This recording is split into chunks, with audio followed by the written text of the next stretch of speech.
Well, today I have kind of everything that I use if I were to go out on a solo rifle hunt here in Montana, and kind of all the gear that I choose and why I choose it. I get asked a lot of questions about camera equipment, specific lenses, why I use the cameras I use, and just sort of how I pack my backpack top to bottom. So today I'm just going to kind of go through everything. This is about the most basic breakdown that I have of the equipment that I use. Typically, if I am going to be filming myself, it would be on a rifle hunt. The camera that I probably use the very most when I go out on my hunts is the Sony a7S II. The reason that I really like this camera is, for one, the body size is really small. You can see it's really thin, really small body.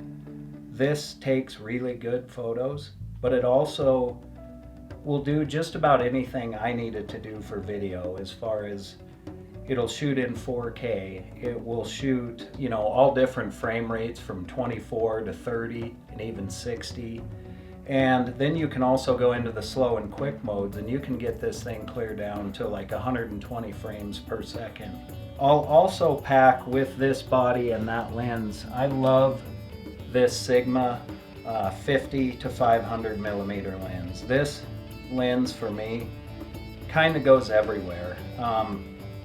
The reason I like this lens is, one, it's not a super expensive lens to be able to get that DSLR look and really be able to reach out there to 500 millimeters. But the other thing I like about it is on the back end, the 50 millimeter side of this.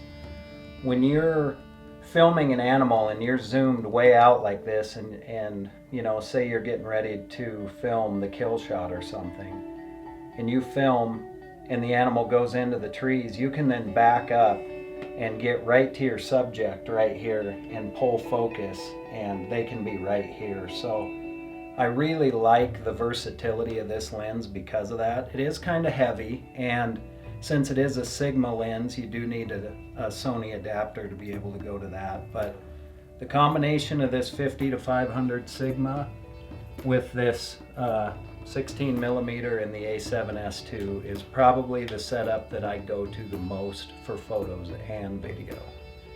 Now, this last year, I bought this Sony P90X, I think it's a Z90. This camera has quickly become way up on something that I take with me everywhere. It's, as far as trying to self-film, it's super easy. It's got a great autofocus mode, super lightweight. I do like that it has two different channels of audio with XLR M ports, so you can get some nice different types of mics on there. It's got the screen that flips out to the side, which with this camera, as soon as you flip this open or pull this eyepiece back, it's on and it's ready to rock at whatever the last setting you had it on. So I really like that too, because when you're self-filming, a lot of times this thing will be in your pack and you have to get to it quick and get it on. So I like that it's small. I like that it's got a long zoom on it. I like the audio imports, and I like how quickly it is to run. And then of course, I always go with one or two GoPros, because to get that secondary angle when you're by yourself, these things are awesome. Everything's going to be in focus. You can be into the light, into the shadows, however you want to be, and you're going to get a good picture. Not going to get the best audio through these cases unless you take them out of there, so you're not going to want to use this to like talk to as you're walking unless you take it out. But these two to be able to set up, this one is just a stake, just sticks in the ground. You can point it on you or out the other direction. And then this one here is actually kind of on an articulating arm here. You can see you can do like back like this, or what I do a lot of times is put it like this, and then this unscrews from here and comes around like that and opens up, and you can set it up in front of you like that and get it just however you want it.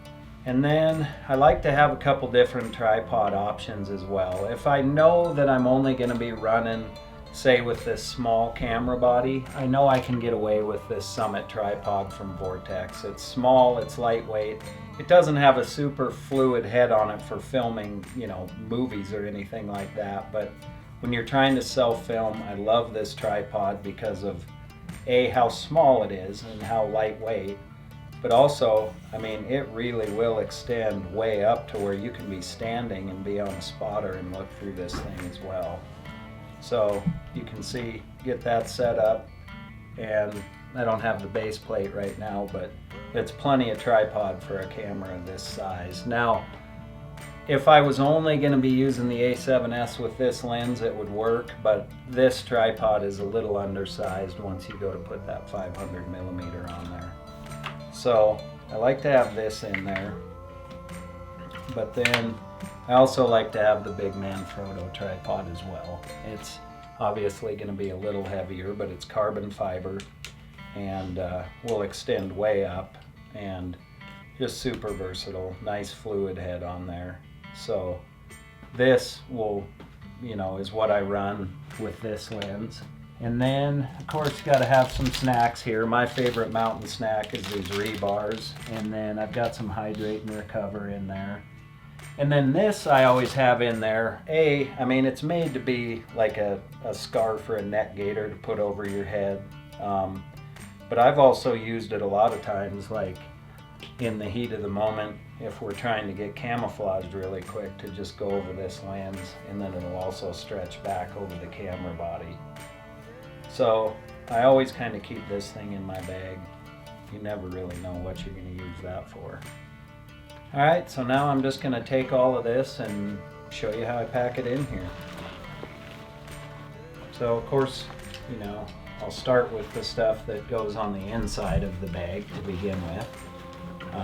I always keep in my top flap here this smaller stuff like this, these snacks, so they're quick and easy to get to. Oh, also, usually I'll keep my gloves and my headlamp in there as well. All the stuff I want to be able to get to fairly quickly. Keep that in there. Then, this is the Mystery Ranch Pentler backpack. This is sort of what I prefer to use for, like, you know, 1-day hunts, or even up to 2-3-day hunts. You'll have enough room in this pack. But anyway, so I'll put my rain gear usually in the bottom rather than in the side, and the reason that I do that, along with like my hat, is because I always will put one of my cameras really readily available in the center here, and I like to have that as padding for it. So I'll put that in the bottom, then I'll tuck this on one side there. Usually the saw and the knives I'll end up putting in right here in this pouch where my water bladder goes, which normally I do have a water bladder in there with the hydration sleeve you can see here. And Wilderness Athlete does have this hydration high country cover, and what that does is just helps keep your straw from freezing.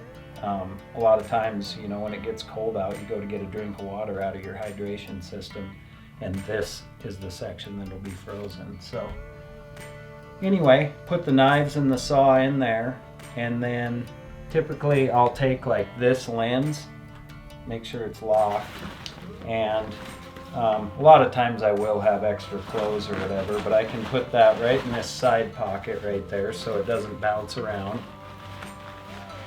Then this camera I'll usually take, and I'll take the microphone off because these are very, you know, kind of breakable pieces a lot of times on those microphone mounts, so you have to really be careful. And I'll put that in there with the lens up, and then tuck the microphone off to the side. Then I'll usually take this and go either on the inside pocket here, depending on how much room I have, or I'll go on one of the outside pockets here. and just flip-flop sides. And then with this camera body, you know, I'll usually just have it right off to the side here. Normally I'll put some more clothes kind of in there. I don't have them right now, but the more padding you can put in between this stuff, the better. It helps keep noise down, but also just from things getting rubbed on and whatnot. So I'll usually have one of the GoPros like this tucked in my hip pocket, either this one or that one. We'll just put this one in here, and normally I'll put that right in against where that hydration bladder is and get that pushed down in there so it keeps it nice and protected. So yeah, and then I'm just left with those things. I can zip this up. And the reason that I like this pack too, one of the reasons is because when you are self-filming, you have to take the pack off fairly quickly if you're not just holding your camera. And I like the fact that I can zip this down like this, and this camera is just right here. I'm not having to just come in from, like, say, a top pack design where you're having to dig down in a big bag and everything's just piled at the bottom. This backpack has multiple containers here where you can put different things. In fact, I could put this camera over in this pocket here and help keep it separated. But there you can see, like, everything just kind of has its place and nothing's really touching. When I put this up, zip it up, nothing's gonna move, and then I strap it in place and really holds it in there. And then when I need it, I open it up and it's right there. So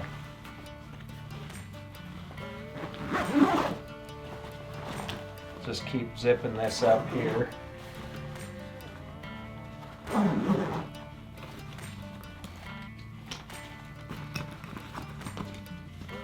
Get these done up to the load lifters. This helps keep a lot of the weight off of your lower back or your hips. And then I will take this, take my big tripod, get it all folded up like this with the head down, the handle in as tight as I can get it. And then I like to go with that down in. This pack also has like a flexible pouch right there. So get it in there. That way you know it's not going to slip out or go anywhere while you're bombing into the back country or whatever it is you're doing. Everything stays good and secure. When I pack a pack like this, usually it's to get, like, say from the trailhead a mile or two in. You know, this is ready to just get buckled down and get way back in. There's things you can do when you get back into your hunting area to be a little bit more ready than this.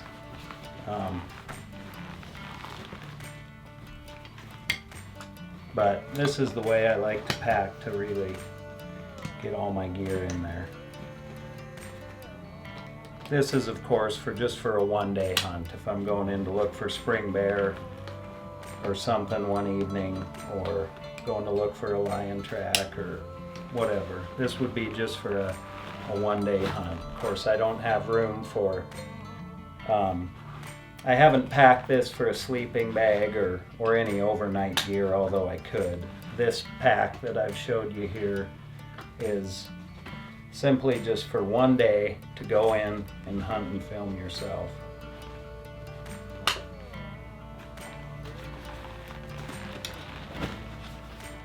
Okay, so there's everything pretty well put together. You'll figure it out too. You know, everybody's gear is different. Once you get into it, cameras are going to fit in different spots, lenses are going to fit in different spots. But you get to here, then, you know, as you guys have seen me carry, this is actually the gun bearer from Kifaru. And this will just go in here like this. You put the butt of the gun in this strap here, and then this will just come up, and of course it fits differently, but this will go around the barrel right here, and then this holds this on your pack like that. It'll fit on any backpack with a waist belt. So Put that on there. So lastly is the GoPro here, and I always keep that, like I said, I wear the Timberline pants here from Sitka, and I'll just put that in the hip pocket there in case I got to get to it in a hurry, whether a bear steps out in the trail or whatever I'm hunting. You know, at least I've got one camera that's just ready to rock. So start to finish, that's pretty much how I pack my backpack and the camera gear that I use and why I use it. So if you have any questions, just leave them in the comments below and I'll be happy to just kind of answer them as they come along. So that's it. Hope you guys learned something, and look forward to seeing what you produce with it.